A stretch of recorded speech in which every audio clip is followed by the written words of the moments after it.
Now we're ready for the next performance, which is a special presentation from one of our team members. He is originally from England, but now living in Finland, a higher education vocational teacher, a qualified instructor of parkour, self-defense, and a personal trainer for fitness and strength. Let me introduce to you our next multifaceted artist and presenter who will be showing to you his own form of dance and explaining to us the educational value of it. Ladies and gentlemen, Chris Spencer. Hey, welcome ladies and gentlemen. Wonderful intro. Trying to keep this very short for you today because we only have about 10 minutes max. I think my partner has just run off to hide. He'll be here in a moment. Just as a brief introduction, okay, martial arts are not the way that we really see them on the TV, the films. They give a very distorted view, and it causes me a problem as an educator. I teach kids a lot. It's a bit of a problem. True martial arts are not combat sports. They are not cultural antiques. And unfortunately in the West, many of the arts have become highly sterilized. It is not good for the arts, which have vast amounts to offer. They are multifaceted, they cover huge areas, different areas of life, and studies and knowledge areas at lots of different levels. Okay? So the thing about it is, what I try to teach the kids, I'm trying to help them understand the principles. Thank you, my partner's now arrived. Okay, we've had half an hour's training together yesterday for the first time. So we'll see how this goes. Okay? It's a big problem with kids and what they see on TV today and what they think and what they see on YouTube.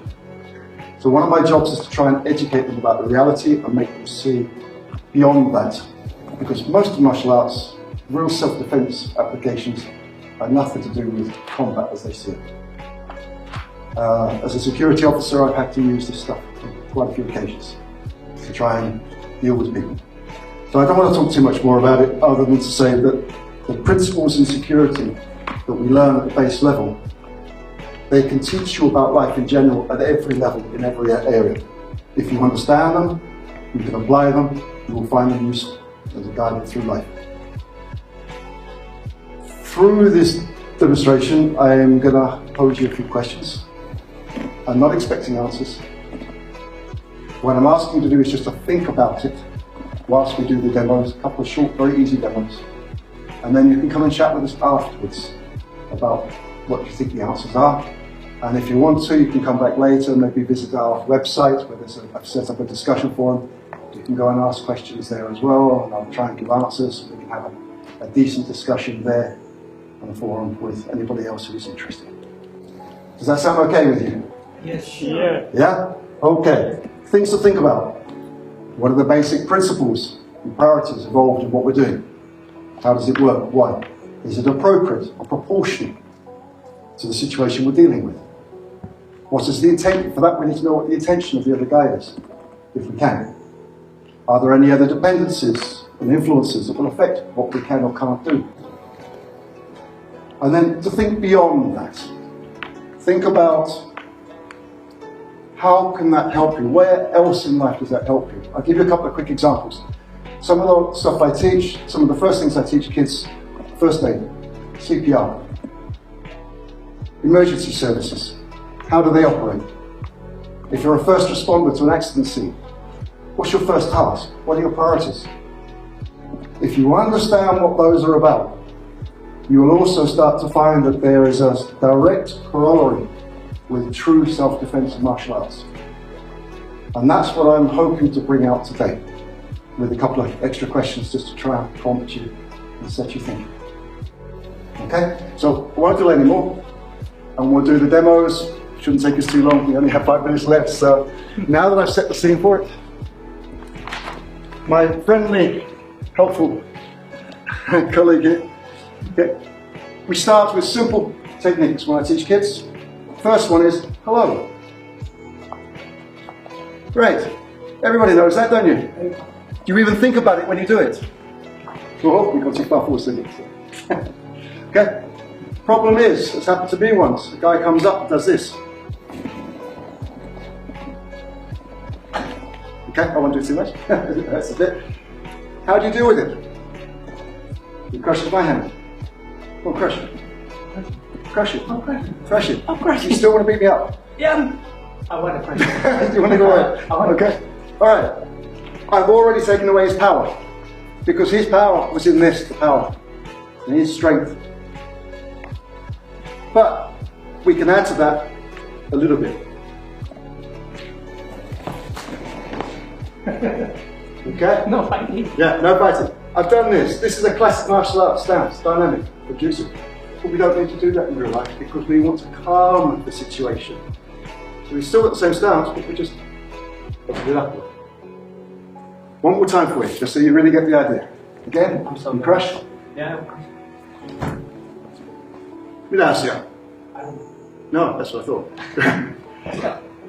The question, and finish, it comes automatically for me now, is what's the problem? Yeah? Is there a problem? Can I help you? I'm asking questions of him. Give them some thought. There's a lot in this. This is hello. That's all we've done. Martial arts TV, you'll see this kind of stuff.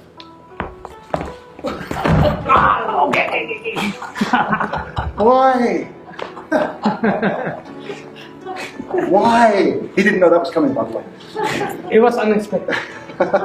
Always works better that way. Okay? Why? It might have been a drunk friend who's just been too enthusiastic. I'll tell you stories afterwards if you're interested. It's things that actually happen.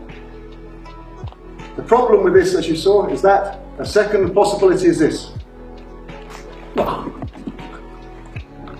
Okay? Once they've got you like this, they can do what they want. Okay? But again, why escalate? It might be a friend who's drunk, just comes up and goes, hey. Look, you're worried now. Okay. Alright, so he comes in to grab my wrist. Why? I don't know what his intention is, but I don't know why. And I don't know if he's got friends. First principle, he grabs. What did I do? Did I do anything? Use all your strength. I'm not trying to do anything difficult here. I'm not trying to trick him. I'm not trying to use a counter technique. I'm not trying to beat him. Okay, now you're being difficult. Okay. Go on, put it on if you want to. You really want to try it? No, I didn't think you would, yeah. Okay? Watch the movement. There are lessons even in the movement.